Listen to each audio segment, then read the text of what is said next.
سلام.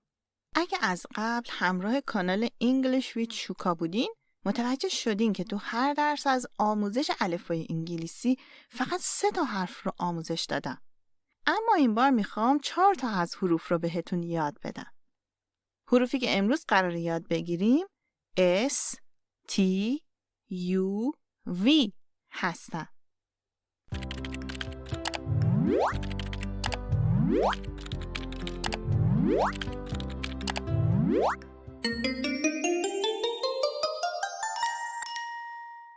letter S.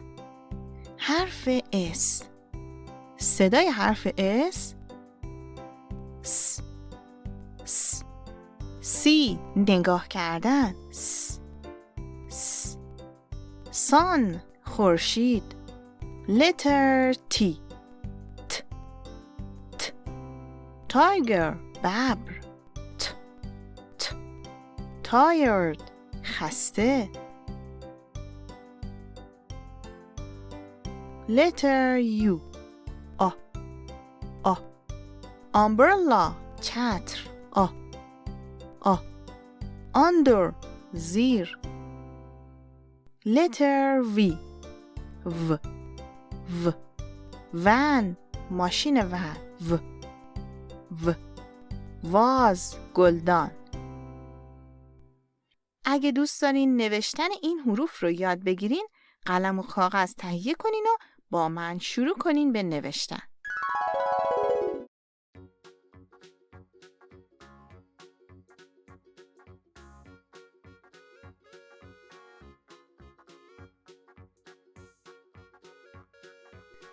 capital S. S بزرگ.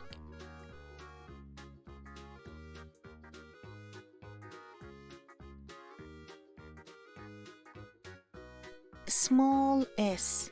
S کوچک. S sound S.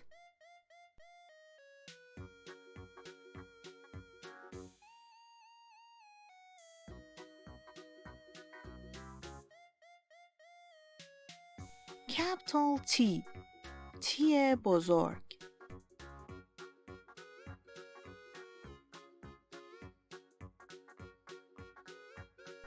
small T. T کوچک. T sound T.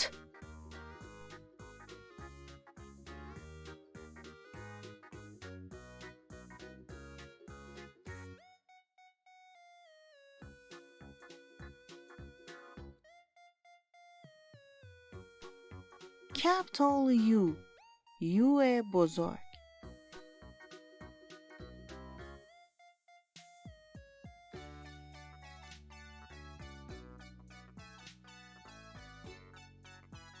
small U. U کوچک. U sound O.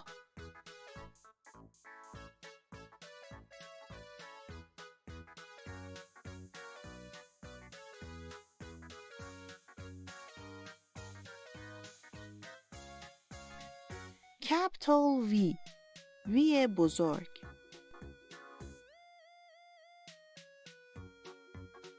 small V. V کوچک. V sound V. حالا کلماتی رو که یاد گرفتیم با هم ترکیب می‌کنیم و عبارات مفهومدار درست می‌کنیم. با دقت گوش بدین و تکرار کنیم. capital S. small S. S sound S. capital T. small T. T sound T.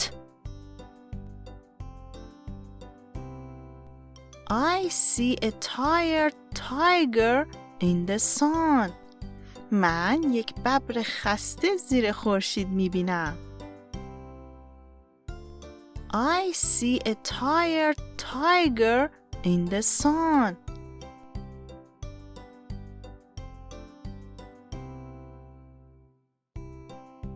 capital U.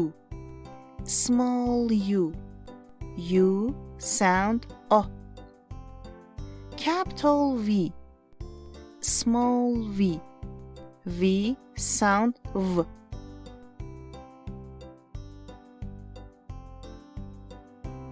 A van full of vases under an umbrella.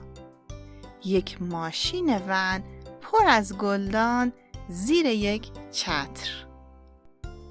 A van full of vases under an umbrella.